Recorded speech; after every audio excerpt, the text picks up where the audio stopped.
Chers amis de Pianiste Magazine, bonjour. Aujourd'hui, nous allons regarder un standard très connu et très apprécié qui s'intitule Misty de Erroll Garner. Erroll Garner est un pianiste extraordinaire. Je vous conseille d'écouter Concert by the Sea, un excellent album, remarquable pianiste autodidacte qui se débrouillait tout seul, comme vous, sur Pianiste Magazine. Voilà. Alors, Misty, j'ai écrit un petit arrangement assez simple pour vous donner une petite base de départ. Je vous le joue.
Etc.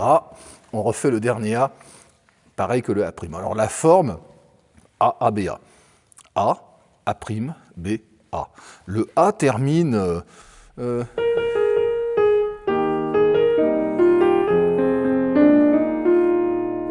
là, il y a un voicing qui fait ça.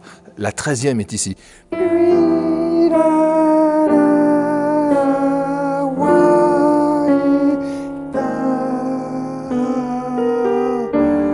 Classique mais efficace, c'est autour d'un turnaround, on en a déjà parlé, c'est tourner autour de la fondamentale. La fondamentale c'est mi bémol, et le turnaround c'est 3, 6, 2, 5, 1.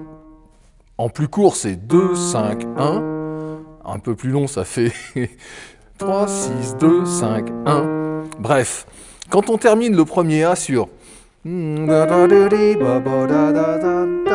c'est qu'on est sur la tierce de mi bémol, on est sur le premier A. Et qu'on veut terminer sur le deuxième A qu'on va appeler A', voilà, ça conclut les deux premiers A. Et donc on va pouvoir passer au pont, un pont qui module. Alors, on va faire un dessin et après on va faire du coloriage. Le dessin c'est simple, c'est la mélodie qui fait ça. Et là, vous voyez qu'il y a des grands intervalles. Ça commence par la quinte, on fait un saut pour aller sur la tierce, un saut de quarte descendant, 4 notes qui descendent, on va, encore 3 notes qui descendent, on va sur la quinte, et là on remonte d'une 7e majeure, et on descend de 3 tierces. Vous vous rendez compte, c'est les montagnes russes. C'est pas habituel. Normalement, un thème chanté n'utilise pas tant d'intervalles énormes d'un coup. Mais heureusement, Erroll Garner, à la fin, va diminuer les intervalles et terminer conjoint, sauf cette quinte. Voilà, il termine calmement, il apaise l'ambiance à la fin du thème. Alors donc, nous avons la ligne haute qui est le thème, et on a une ligne basse qui sont les basses harmoniques, quinte, fondamentale, mi bémol. Ensuite, on va moduler tout de suite en la bémol majeur. Et en jazz, quand on veut moduler dans une tonalité, on utilise le 2e degré, le 5e degré, et on arrive au 1er degré. Le 2e degré de la bémol majeur, dans lequel on module, c'est forcément donc si bémol mineur. Ensuite, le 5e, c'est mi bémol. Et on arrive sur le 1er qui est la bémol. Maintenant, on va remoduler encore en sol bémol majeur. Donc le deuxième degré de sol bémol majeur, c'est la bémol mineur. Ré bémol 7 qui est le cinquième degré, et on va aller normalement sur sol bémol, mais surprise, non. On va rompre la cadence et on revient sur mi bémol, la tonalité originale. Et maintenant, on va faire notre turnaround. Premier degré mi bémol à la basse, Do sixième degré, deuxième degré fa mineur, cinquième degré si bémol. Sauf que là, on rompt à nouveau la cadence, on refait un autre turnaround qui fait 3, 6, 2, 5, et on reprend le début. Et on refait la même chose, sauf qu'à la fin, comme je vous l'ai dit tout à l'heure, on va terminer sur la fondamentale premier degré. Voilà pour la basse.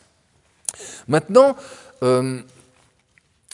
si je veux colorier entre la basse, qui est la ligne du bas, et la mélodie, qui est la ligne du haut, je vais utiliser quelques couleurs qui sont à ma disposition pour faire une ambiance harmonique plus ou moins tendue. Alors la première, ça démarre sur le cinquième degré.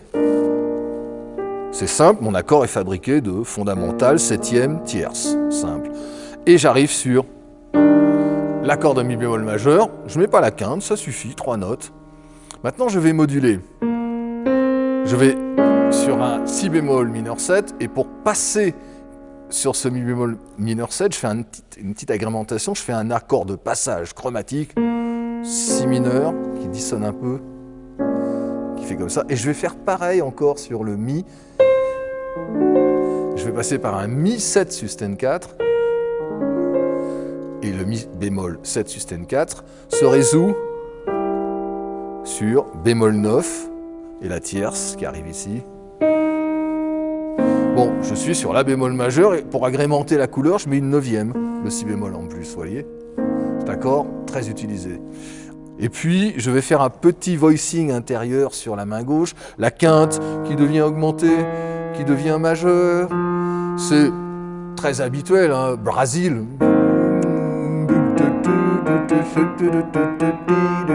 Vous avez ce système de commentaires harmoniques à peu près partout. Ensuite, la mélodie. Un accord assez complet, 5 sons pour faire la bémol mineur 7. J'allège, j'ai pas mis ma septième exprès. Un mi bémol majeur tout simple. Do mineur, turnaround. Là, je fais une neuvième bémol.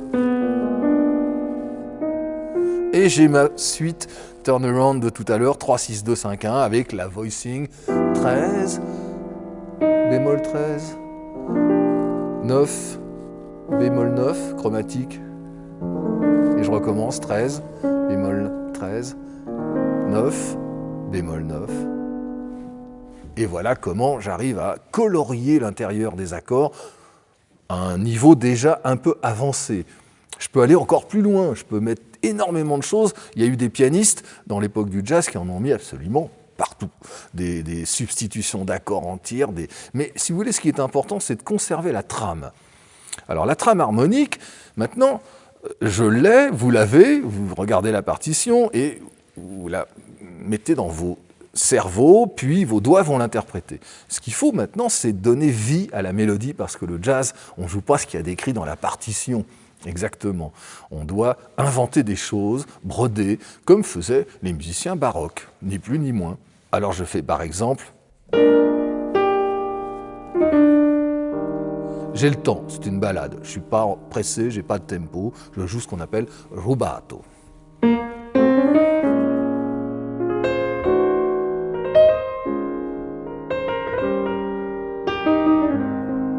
Je fais répondre la main gauche.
Donc voilà une manière d'interpréter le thème en paraphrasant, en augmentant les notes de la mélodie par des commentaires à la main droite, tout en gardant à peu près la structure harmonique que j'ai notée là. Il faut donc juste s'entraîner à rester autour du thème, mais à paraphraser autour, ce qui va vous donner de plus en plus de liberté et va vous emmener progressivement vers l'improvisation. Bonne chance, à vous de jouer.